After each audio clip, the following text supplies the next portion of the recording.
Welcome to The Fanboy and the Hater, a podcast about the best and worst in movies, TV, and pop culture. This is a Jimmy-sode, a mini episode produced, hosted, and edited by Jim Harris. So the views and opinions expressed are all Jimmy's. Science fiction. As I've mentioned many times on this podcast, it's easily my favorite genre. In this short episode, I want to take a spoiler-free look at 3 works of science fiction by Alex Garland. If you don't know who that is, Alex Garland is a writer and filmmaker whose movies you may have seen or at least be familiar with. He did write the screenplays for several films, including 28 Days Later, Sunshine, Never Let Me Go, and Dread. However, in this episode, I'm focusing on the 3 things that he not only wrote, but also directed. And that includes 2 movies and 1 television series. Specifically, the movies are Ex Machina and Annihilation, and the television series is Debs. First up is Ex Machina, the 2014 science fiction psychological thriller starring Domhnall Gleeson, Alicia Vikander, Sonoya Musano, and Oscar Isaac.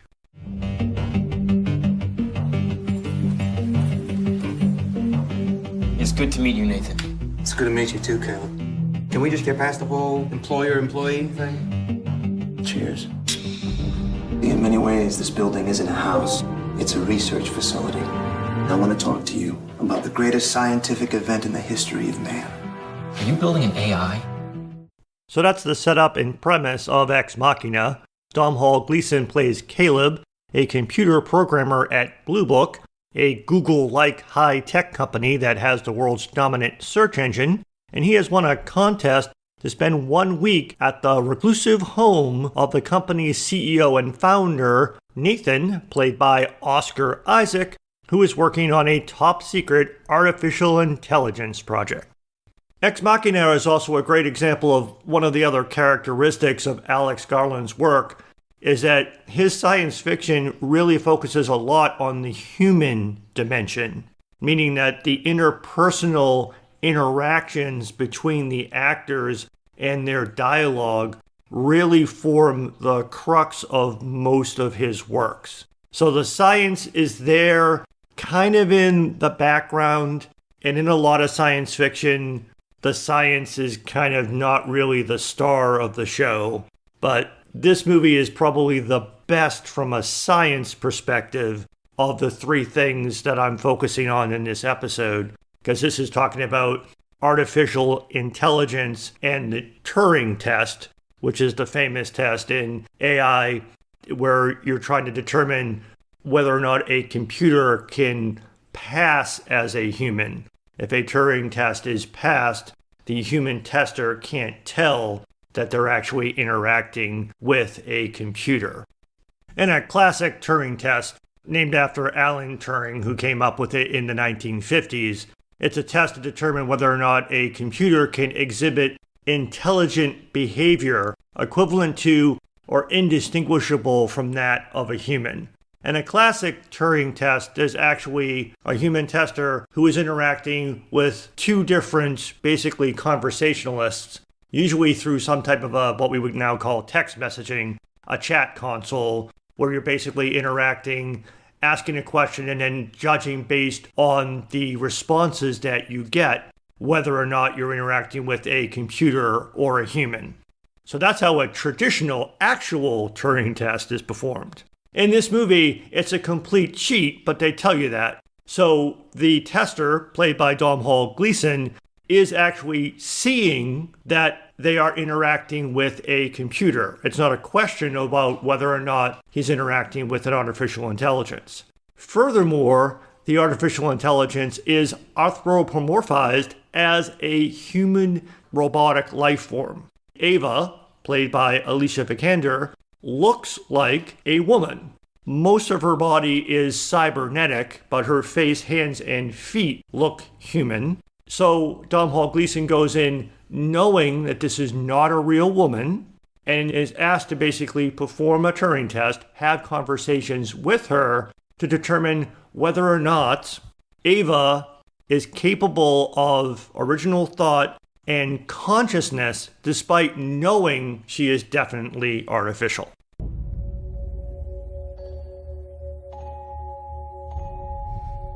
Hello. Hi. I've never met anyone new before. Have you? None like you. She's incredible. The challenge is to show you that she's a robot and then see if you still feel she has consciousness. Do you want to be my friend? Of course. Will it be possible? Why would it not be?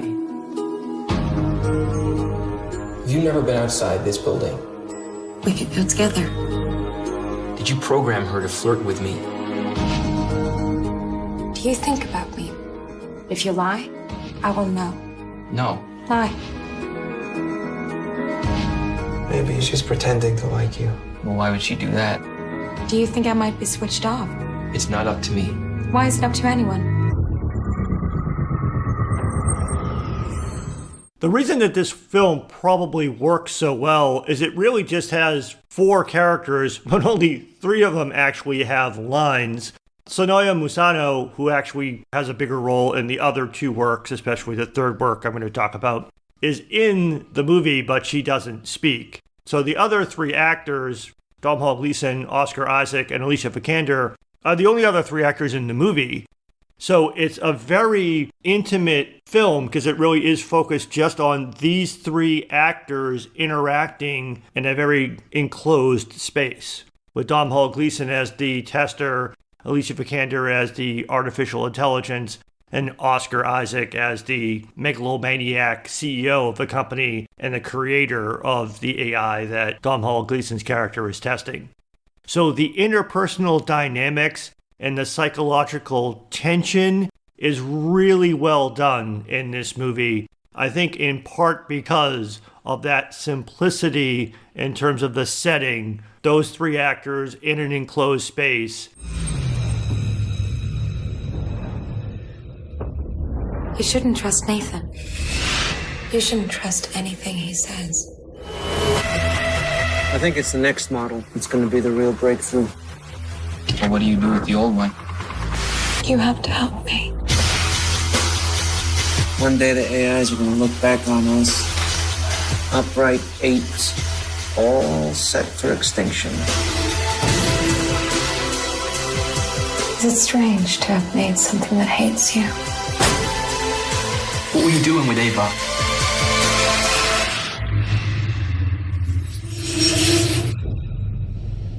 Ex Machina is by far my favorite of the 3 works that I'm discussing in this episode. It also got the most award recognition, and rightfully so. The screenplay was nominated for an Academy Award for Best Original Screenplay, and it won an Academy Award for Best Visual Effects. And this movie does have some good visually stunning cinematography, and the writing is very crisp.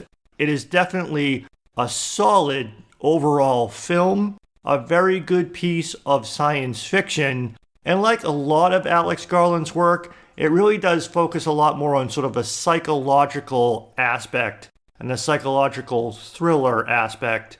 And this movie really works well on all of those levels. So that wraps up my spoiler-free thoughts about Ex Machina, the first of the 3 Alex Garland science fiction works that I'm discussing in this episode. I highly recommend Ex Machina. I wish I could say the same about the next one, and that is Annihilation, the 2018 science fiction psychological horror film, which had a great cast, including Natalie Portman, Jennifer Jason Leigh, Gina Rodriguez, Tessa Thompson, and Oscar Isaac. Can you describe its form? No. Start from the beginning. What do you think I do when you're away? You think I'm out in the garden pining, looking up at the sky?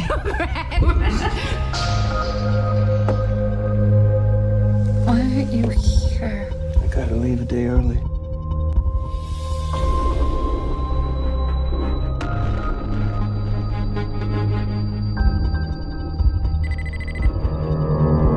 Your husband's here. Let me see him. He's extremely ill. You have to tell me where he was, what he was doing. It was his decision to go in. It's something they termed the Shimmer. We've sent in drones and teams of people, but nothing comes back. But something has. The premise of Annihilation is a meteor strikes a lighthouse somewhere on the southern coast of the United States, and it has an anomalous effect on the natural environment surrounding the lighthouse. And that anomaly gradually expands and increases its boundaries into something that they refer to as the Shimmer. So teams of military and scientific personnel are sent into the Shimmer to investigate the anomaly, and no one ever comes back except for one character, Kane, played by Oscar Isaac, who is the husband of Lena, the character played by Natalie Portman. Kane cannot explain where he was, how he came back, and seems to just be in a complete daze. His health then quickly deteriorates, and he lapses into essentially a coma.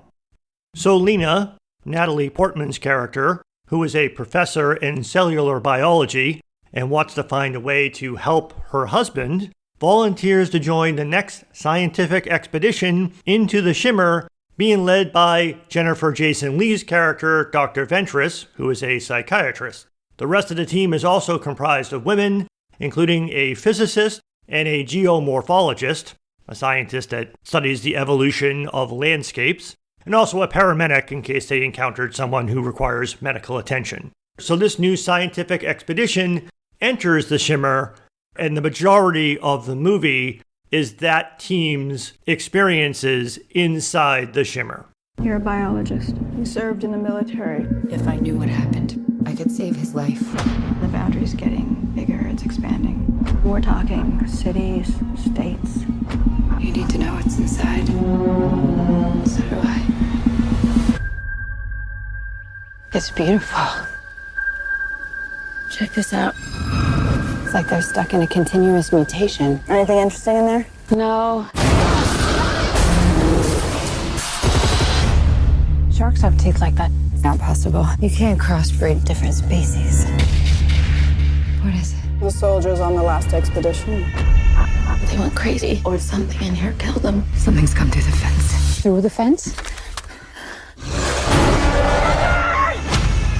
We have to go back. I can't go back. We can camp here tonight.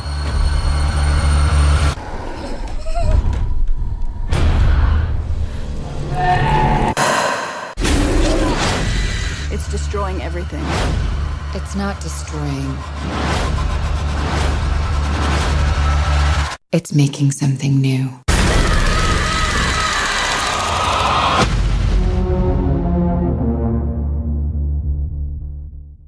Annihilation is difficult to talk about without giving away what happens in the movie, but all I can say is that I found it rather disappointing. It wasn't a bad movie, but it also wasn't a good movie.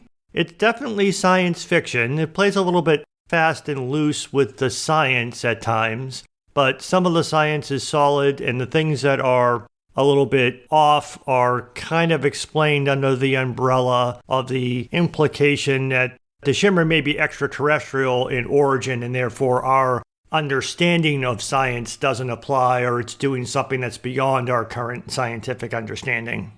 The movie is also very trippy and psychedelic at times, and also tries to play up a little bit more of the horror aspect of science fiction, and sometimes that works and sometimes that doesn't. Annihilation actually was based on a novel by the same name written by Jeff Vandermeer as part of a 3-book series known as the Southern Reach Trilogy. I have not read any of those books, so I can't really compare the movie to the books. Alex Garland, however, has said that his adaptation was more like a memory of the book and not a direct adaptation of the source material, and with that author's permission, he deliberately took the story of this movie in its own direction. The story of the movie feels a bit underdeveloped to me, and its ending seems rather awkward and abrupt. Alex Garland said he was really embracing the dreamlike quality that he remembered in reading the first novel, and the movie definitely has some of those in the psychedelic, trippy type aspects I referred to.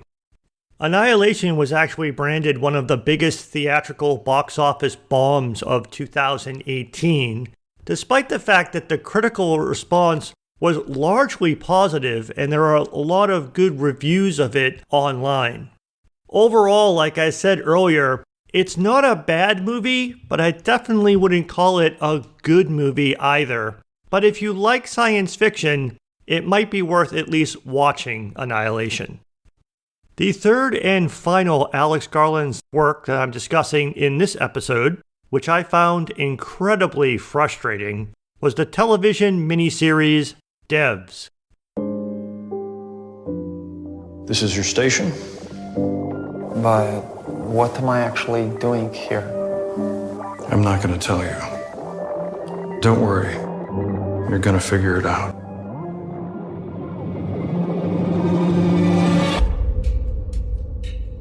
The last time I saw him, he was headed toward Devs, and then he disappears. Something bad happened to him. You know what happened to him. If you came for answers, ask me what you don't know. What is Devs? To me, Devs is an uneven but intriguing science fiction thriller television miniseries.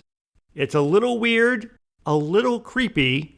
It does have occasional flashes of brilliance in its writing, acting, and cinematography. But overall, I found it to be a very frustrating viewing experience. In fact, if it hadn't been just an 8-episode miniseries, I probably would have stopped watching after episode 3. The premise of Devs centers on a quantum computing company called Amaya, run by Forrest, the character played by Nick Offerman. At Amaya, there's a top-secret development project, codenamed Devs, that Sergey, a computer programmer, is selected to become a member of. Sergey's girlfriend, Lily Chan, played by Sonoya Musano, who had roles in the other 2 Alex Garland works that I talked about earlier, but has a much more expansive role as the female lead of Devs.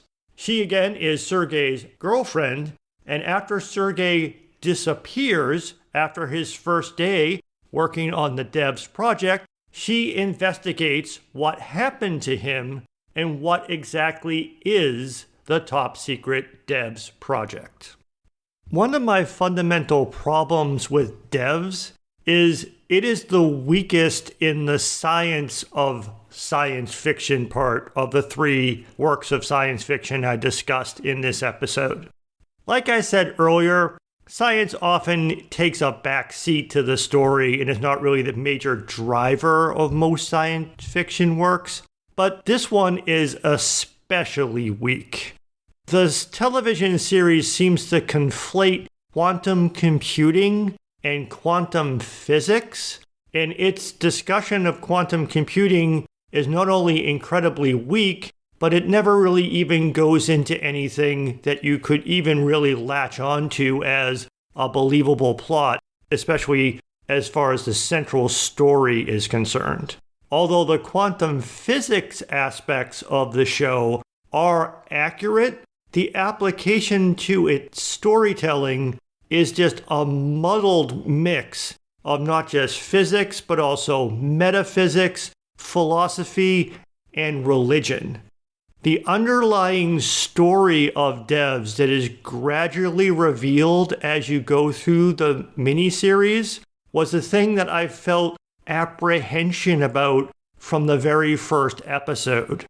I got the strong suspicion that I didn't like where this was going, and what the underlying quote-unquote mystery was going to be revealed to be. And by the time I got to the end of the miniseries, my suspicions were confirmed. I'm sorry that I can't go into any details because I decided to keep this spoiler-free. But when I got to the conclusion of the miniseries, looking back at the story and looking at what certain characters knew at certain points and the decisions and the choices that they made, this didn't really make much sense to me. It was just a disappointing conclusion. One of the most disappointing conclusions to a piece of science fiction that I have seen recently. And that's why Devs is such a frustrating viewing experience for me, because as I was watching it, each episode seemed to simultaneously get better and worse. And I almost wish the show was worse, because if it was a worse show, I would have just stopped watching. But it was good enough to keep me watching, especially since it was only 8 episodes. And unfortunately, when I got to the end, I honestly can say I felt like this series wasted my fucking time. But what initially hooked me on the series and kept me watching each of the episodes was that at its core, Devs is an exploration of the philosophical concepts of free will versus determinism. This is the only principle you need to understand. Nothing ever happens without a reason. Everything was determined by something prior. They're fanatics. We need the police. You want to take them down? It's impossible. You knew I was going to come here. The sense that you were participating in life was only ever an illusion. Life is just something we watch unfold.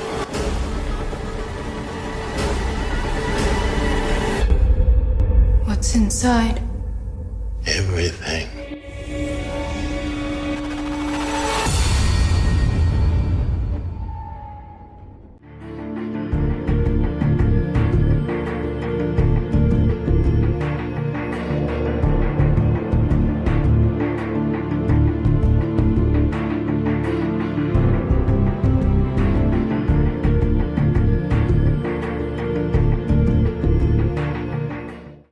Like I said at the top of the episode, science fiction is definitely my favorite genre.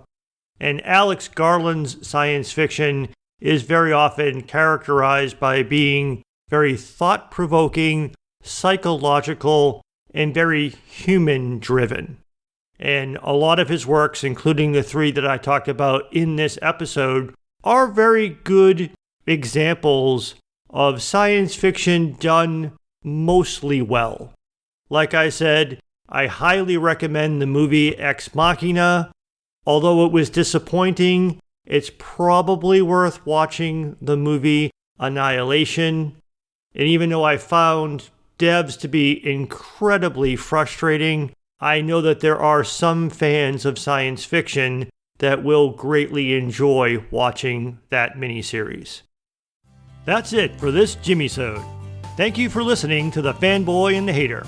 You can find all of our episodes on all major podcast platforms and players. You can follow us on Twitter at fanboyandhater, and you can email us at thefanboyandthehater@gmail.com.